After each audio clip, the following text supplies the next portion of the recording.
country is Haiti. The celebrations look forward to the marriage of President Jean Claude Duvalier to a divorcee and mother of two, Michelle Bennett.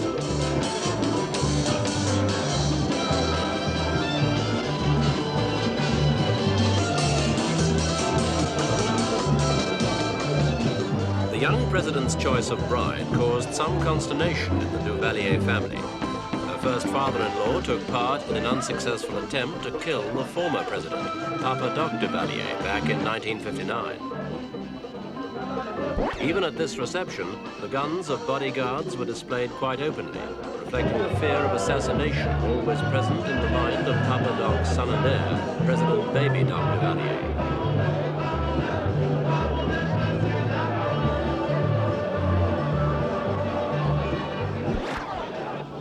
Unusual sights and stories pass for almost normal in this strange and primitive country.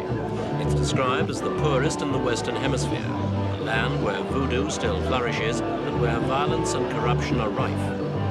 But it's alleged political and economic repression that has brought Haiti into the news recently for another reason: the steady flow of refugees arriving in the United States seeking asylum.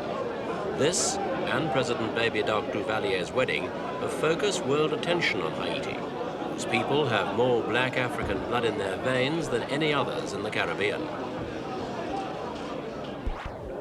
Haiti is in fact half an island. It shares the old island of Hispaniola, discovered by Columbus, with the Dominican Republic.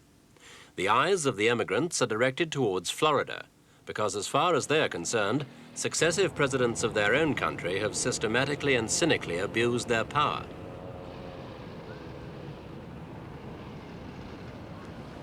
The presidential clique has been accused of rigging the last parliamentary elections, and signs last year of official respect for human rights were very short-lived.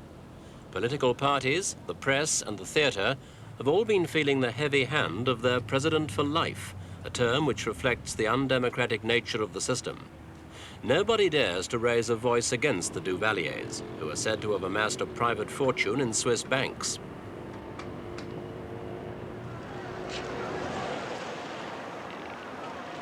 This film, from 1963, shows one of the rare excursions outside the presidential palace by Papa Doc Duvalier.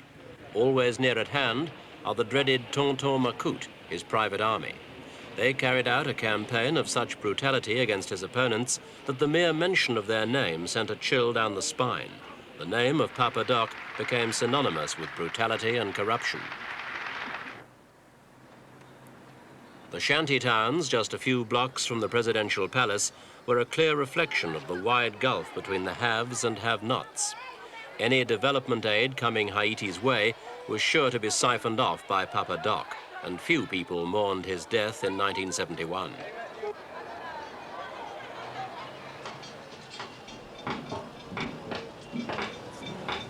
Today, the streets of Port-au-Prince look much the same as 20 years ago.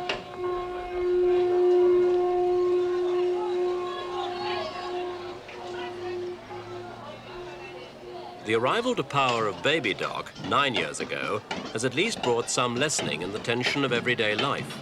He has introduced a kind of modern bureaucracy to help administer the country, and he has transformed the notorious Tonton Macoutes into the VSN, the Volunteers for National Security. They are now more of a presidential bodyguard, and they no longer go round beating up people on the streets as in Papa Doc's day.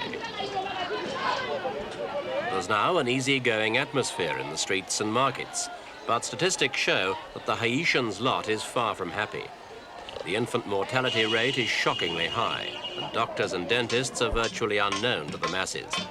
It's estimated that 2/3 of the people have an annual per capita income of about $135. Those without proper jobs are reduced to recycling garbage and scrap metal. There simply isn't any other work available here.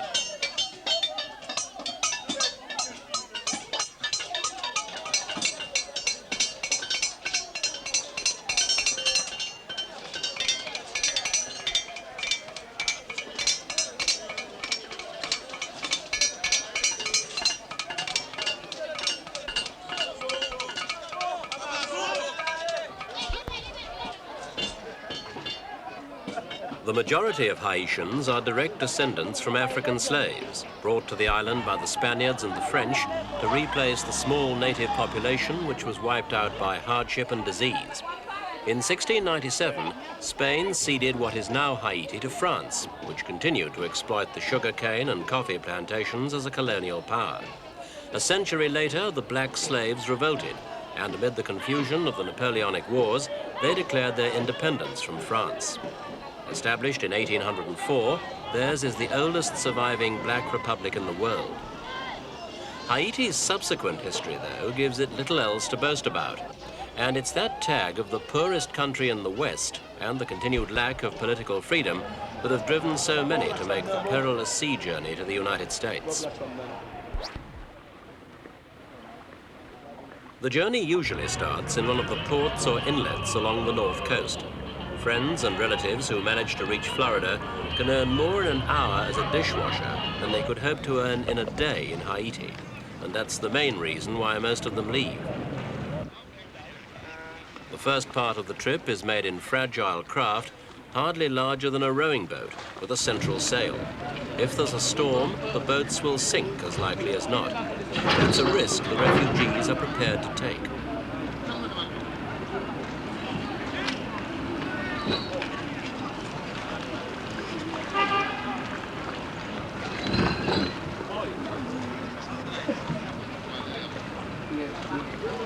The United States Embassy in Haiti provides little help for would-be immigrants, and Haitians who do make it to America find they're at the back of the queue. They are simply not wanted.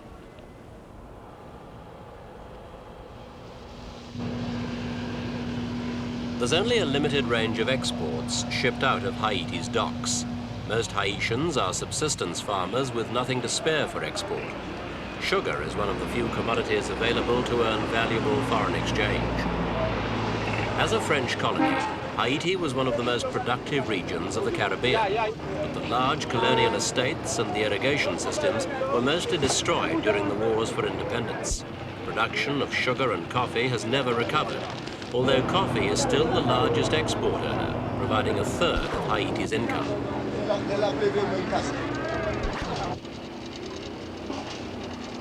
Despite these dockside export scenes, Haiti is heavily reliant on food imports to keep its people fed. It's a mountainous country with only a small land area available for cultivation. The population of over 5 million is rising rapidly. Despite foreign aid projects aimed at increasing agricultural production, Haiti will be dependent on imported food for some time to come.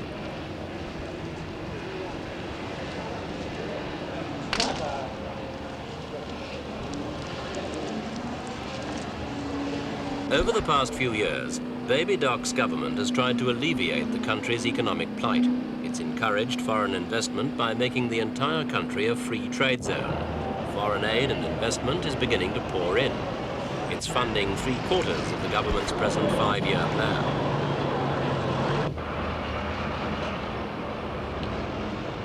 Baseballs, one successful spin-off of Haitian efforts to lure foreign companies to set up labor-intensive industry. According to the owner, baseball sewing is a non-existent art in the United States, but the main attraction is cheap labor. The minimum wage in Haiti is the equivalent of just over $2 American a day. Paying a worker here $570 a year is 30 times cheaper than paying an American worker. Haiti makes 80% of the world's baseballs. The Haitian government points to its cheap and plentiful labor as its main resource, and peasants flock to the cities in search of work at $2 a day. Whether it is exploitation or simply an acceptance of economic reality depends very much on your point of view.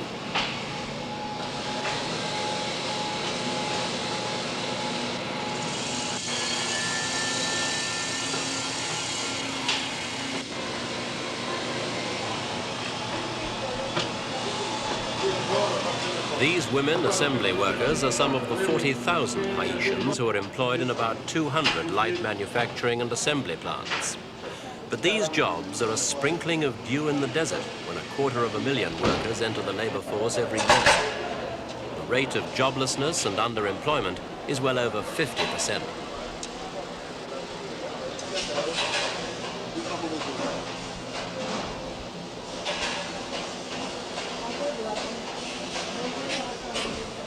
Factories for assembling electronic components or manufacturing clothing to be sold in American chain stores are at least providing jobs for a few. Although Haiti boasts a free and compulsory education system, up to 80% of the population is illiterate. A network of schools teaching a classical French-type education has long existed, but it has failed miserably.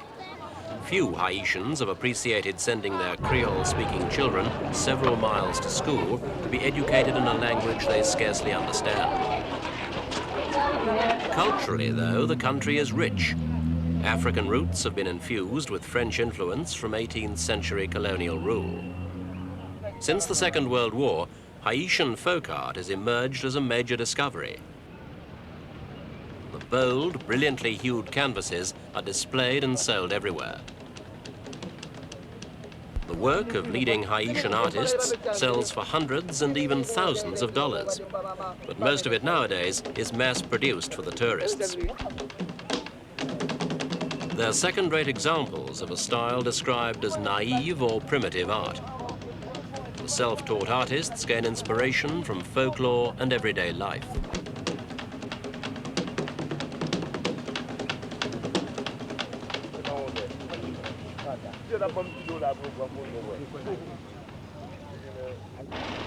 The Haitian delight in decoration is also expressed on the sides of their buses.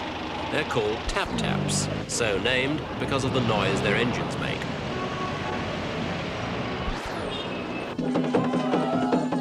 Another dramatic aspect of Haitian culture which has been modified for the tourist trade, the ceremonies of voodoo. For a small fee, tourists are invited to witness scenes such as these: frenzied drumming and dancing, the inscription of strange patterns in the ground, and often the sacrifice of a chicken. But this is a pale imitation of the authentic rites, which have their origins in the tribal religions of Africa. The rituals in which the Haitians invoke their gods take place far away in the hills.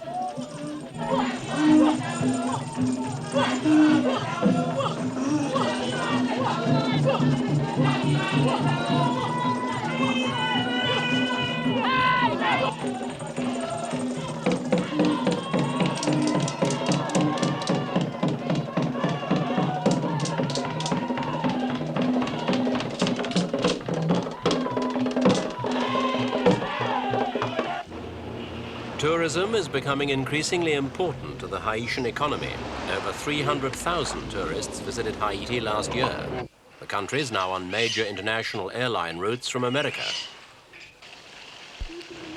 Established hotels like the Habitation Leclerc, formerly the palace of Napoleon's sister Pauline, and the Grand Hotel Olofsen cater for the jet-setters.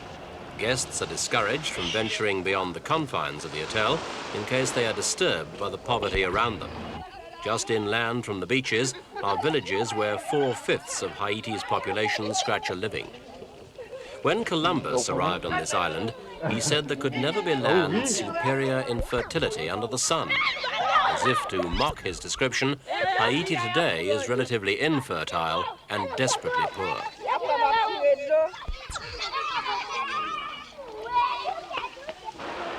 The forest cover has been cleared to provide charcoal for cooking. As a result, the land has been washed of its topsoil and the country's fertility has flowed down Haiti's rivers. Village life is simple and primitive. There is no electric power or running water. 70% of the people are described as undernourished.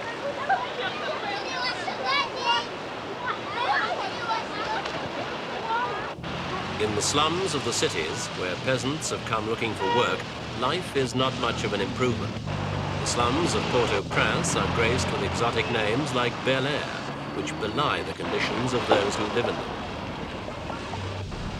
Heavy rains wash the contents of the open sewers into the streets. Sanitation and health care is minimal. 150 babies in every 1,000 die at birth, and the average life expectancy of 50 years is one of the world's lowest.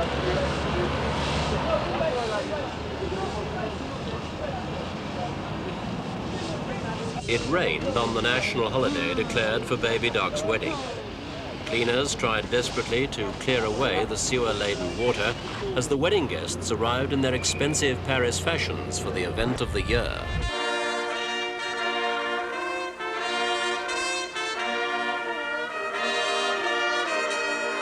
The fact that the bride was divorced proved to be no problem at all. A special dispensation was made at Baby Doc's request, and the Catholic ceremony went ahead in a style befitting a president. And if the music was a little off-key, put that down to lack of band practice. Occasions like this are rare enough in Haiti.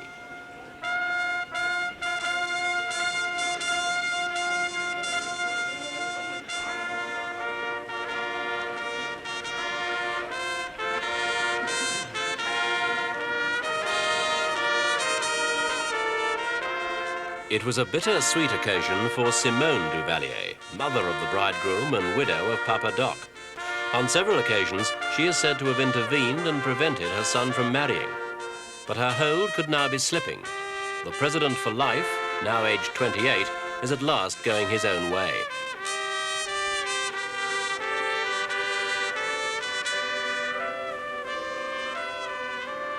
Papa Doc's widow now faces the prospect of seeing her influence diluted by the arrival of a daughter-in-law who already has two small children, instant additions to the Duvalier dynasty. As the family grows, Simone's power decreases.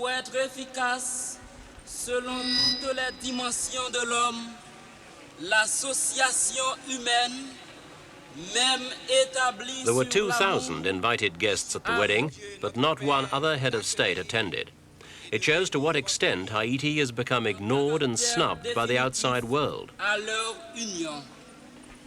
Veuillez vous mettre debout pour accueillir les concélébrants.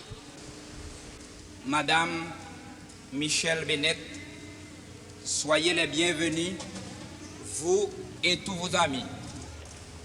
En lui, Dieu est déjà présent. Parce que vous êtes ses amis, vous venez le remercier de ce qu'il vous a donné de vivre et vous venez recevoir ce qu'il veut encore vous donner. Seated behind the Duvaliers were several members of the Presidential Guard, their pistols at the ready just in case. But everything went smoothly. The presidential couple were duly married, and a new chapter was started in Haiti's history. The general feeling is that any changes in Baby Doc's rule can only be for the better.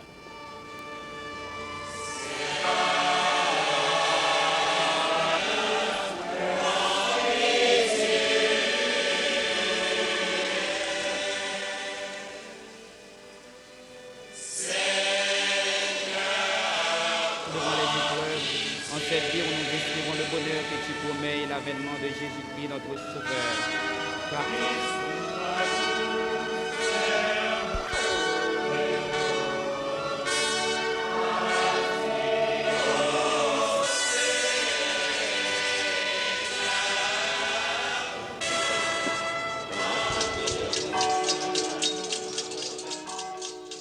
The couple emerged to a crowd consisting mainly of guards. The ordinary people were being kept well away. Just one bullet or grenade could have ended the new Duvalier dynasty even as it began, and no one was taking any chances.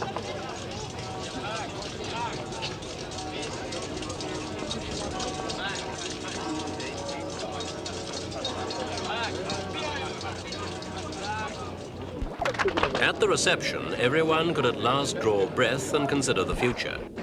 The theory that the marriage could mean a lessening of power for Baby Doc's mother, as well as for the surviving hardliners of the Papa Doc era, was strengthened by cabinet and army changes imposed by the president in April. He sacked most of the cabinet and appointed as his chief minister one of the regime's leading liberals. He also reshuffled the senior army command to the disadvantage of the old guard known as the dinosaurs who have supported Papa Doc's widow. The glittering occasion might have cost something over $500,000, an unimaginable sum to the shantytown dwellers. But if it's a symbol of a shift in the country's power structure, away from autocracy and repression, then the people welcome it wholeheartedly.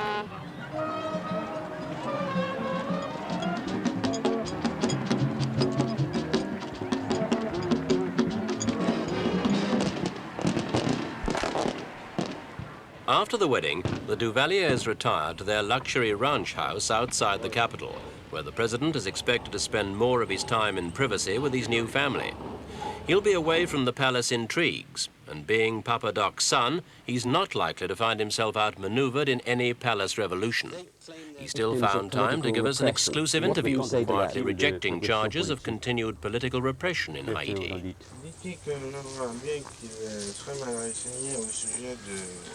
I see quite well that you are very ill-informed with regard to situation in Haiti. But so far as political repression is concerned, there's no such thing here. But you followed on from your father and are now president for life. That hardly shows that you allow political activity here. Vous avez succédé à votre père, et vous êtes peut-être président à vie. Ceci démontre difficilement que that hardly indicates a free political society. que ceci soit une société politique libre. Une société libre. Une société politique libre. Non, En mais effet, vous avez succédé à votre père, vous êtes maintenant président à vie, mais ceci reflète, à mon avis, difficilement, une société politique libre. indiquer que, encore une fois, on voit très bien qu'il n'a aucune idée de la réalité de ce pays. Oh, very candidly, I see very well that you have no idea of the Haitian reality. Indiquer que ce pays a toujours connu des situations difficiles This country has always faced difficult situations, et même chaotiques and even chaotic ones, de ça de nombreuses années. and many years passed. C'est en fonction de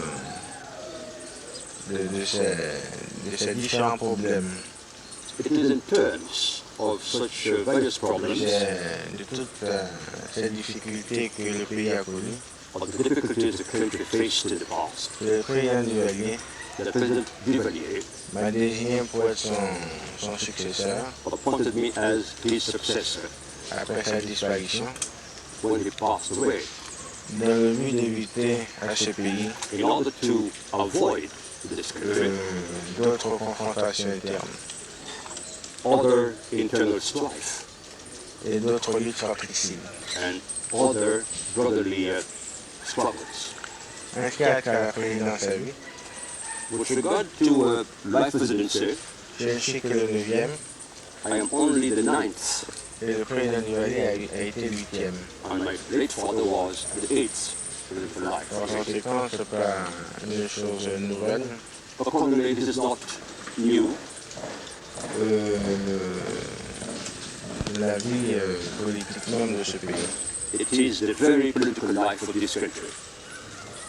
You still face a large number of economic problems here. Vous faites encore face à de nombreux problèmes économiques ici.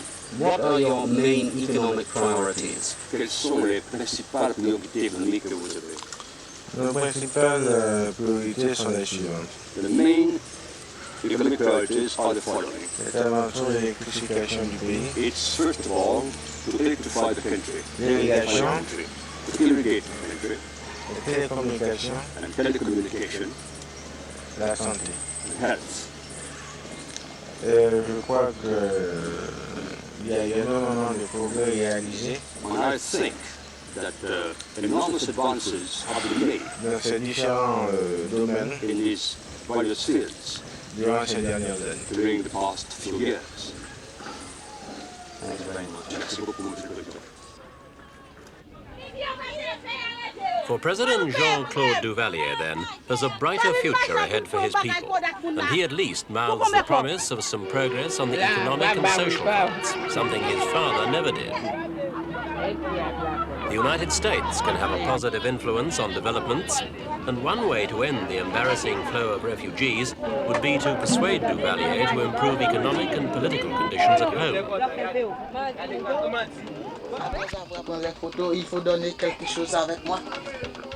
This can be done with the threat of withholding the multi-million-dollar aid programs, nearly $25 million worth this year. And it may well be that Duvalier would rather have a contented rather than a sullen people to govern, if only to get rid of the fear of assassination that's still his constant companion.